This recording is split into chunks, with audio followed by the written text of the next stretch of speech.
Happy New Year! This is my last video for 2020. How are you spending your last days this year? Did you have a good Christmas? I'm sure it was special and different for all of us. After making yearly plans all my life and seldom being on the mark, I'm still doing it because I always seem to be happy with the results, even if I am way off target.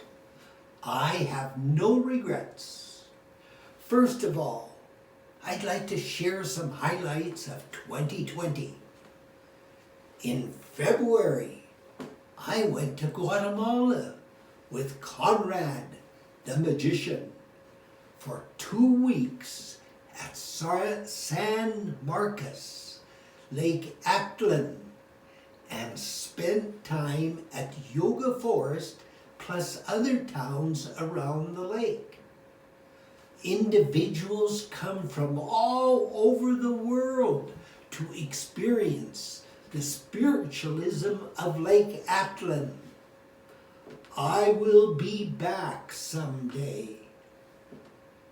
Fanny continues to work full-time at a Chinese senior lodge in Edmonton and is experiencing the full impact of COVID-19. So far, she's fine, but we take every precaution possible. Carrie has earned a marketing degree from Nate and works for Coach at West Edmonton Mall. For me, I've teamed up with Richard, a Korean technical marketing guru, to create ProfessorHumbke.com and carry on my 59 years of counseling. We've also started a YouTube channel about Grandpa Humbke's adventures.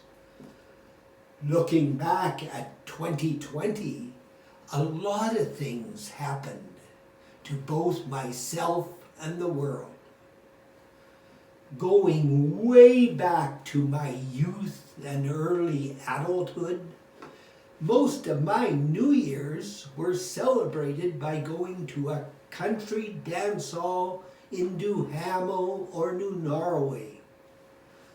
All the ladies sat on benches on the sides of the hall, and the men all stood at the back, where they could easily slip out and have a sip of courage from the bottle. Guys would be dancing with their dates and good friends. Well, solo guys had to get up enough nerve to ask a girl of their choice.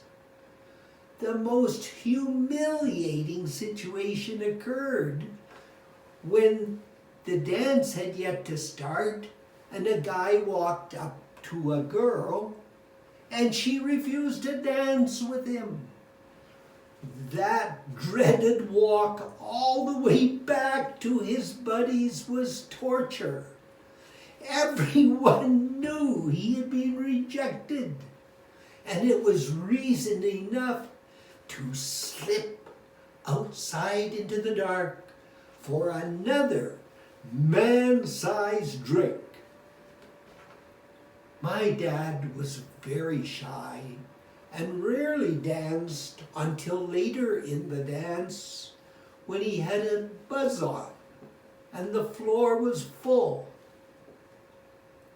Just before midnight, they would announce the supper waltz, and all the men found their wife or date.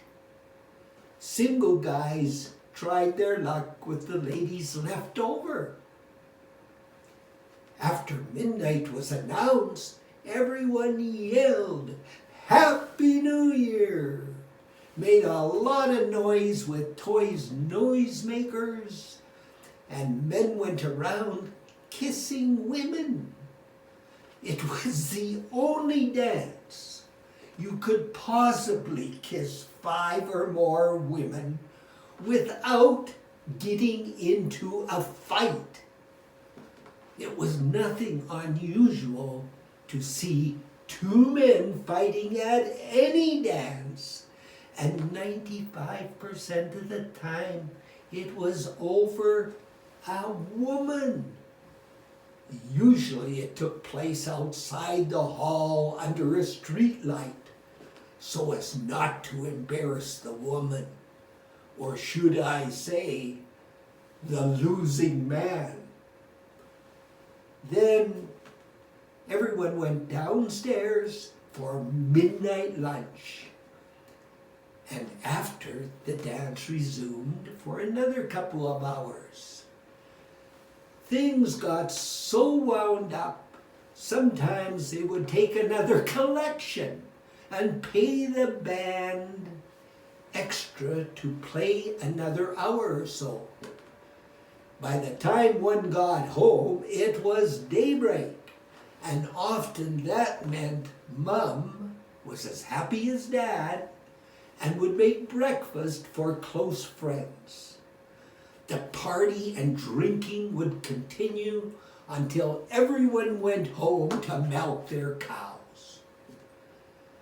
I could come home from a dance as late as I wanted to, but it was out on the tractor doing field work at 7 a.m.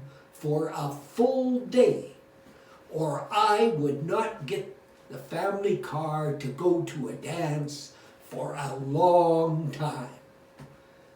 Most of my buddies found their future wife at a dance or at school. It was our way of courting.